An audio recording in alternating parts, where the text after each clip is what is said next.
I know you're probably thinking some version of, with all the chaos going on right now, why would so-and-so want to work with me now? Why would they want to meet with me and talk with me?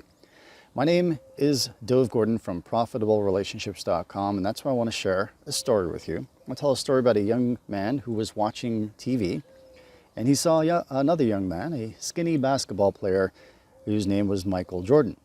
And at the time, Jordan was just getting started playing for the North Carolina college team.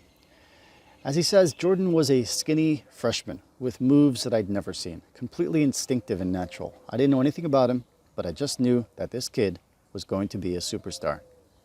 Over the next few years, this young man went on to earn a master's in exercise science, and at the same time, Jordan went on to become a young superstar with the Chicago Bulls. The young man was working as a trainer in a Chicago health club, and he thought that he saw an opportunity. So numerous times during the 1980s, he contacted the Chicago Bulls, hoping for a shot at working with any of the players on building their strength. Interestingly, this young man wrote to every player on the Bulls except for Michael Jordan. Because, as he says, I figured that if Jordan had wanted a trainer, he'd already have had one. And it sure wouldn't be a guy like me who was just getting started. Well, none of the players were interested. At that time, the belief was that a bulky upper body would mess up your shot. Then in 1989, he saw a small newspaper article about how Michael Jordan was sick of being out-muscled by others in the league. So once again, he contacted the Bulls and he talked his way into a meeting with the team doctor and the head of athletic training. He shared his ideas and how he felt that he could help Jordan become an even better player by building his upper body strength. Would you recommend a meeting with Michael Jordan? The answer was no, absolutely not a chance. He was their superstar player. This guy was an unknown trainer, would never worked with professional athletes before. Forget it, not going to happen.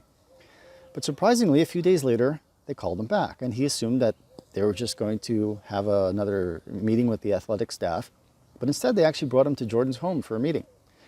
And there, this young trainer, he talked with Michael Jordan for about an hour, laid out his whole plan, showing how Jordan could slowly build his strength while minimizing the risk of injury.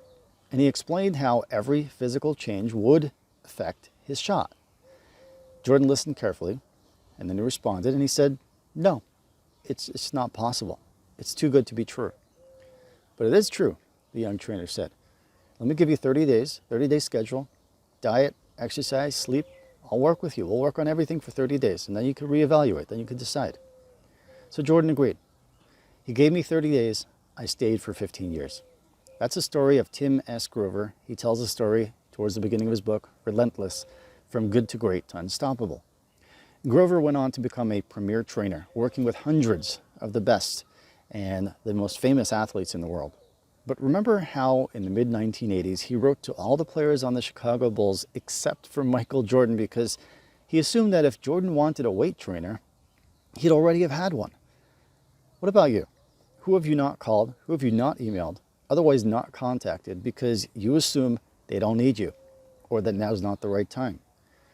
Who have you met and they told you, no, can't be. It's too good to be true, or some other version of that. And you just took your ball and you went home. I want you to remember the story of Tim Grover. If you're good at what you do, if you have a valuable skill set, if you can cause a profound improvement in the lives and the businesses of some ideal client of yours, it's not your job to assume that they don't need you, or that they won't want to work with you, or that there's somebody else who's better for the job. It is your job to do everything that you can to reach them and to give them a chance, and another chance, and another chance. Do your part. Allow yourself to be surprised, like Tim Grover was. This is Dove Gordon from ProfitableRelationships.com. Come visit us and learn how everyday consultants are getting their ideal clients consistently by becoming under-the-radar leaders in their industries. You can do the same. Dove Gordon, ProfitableRelationships.com.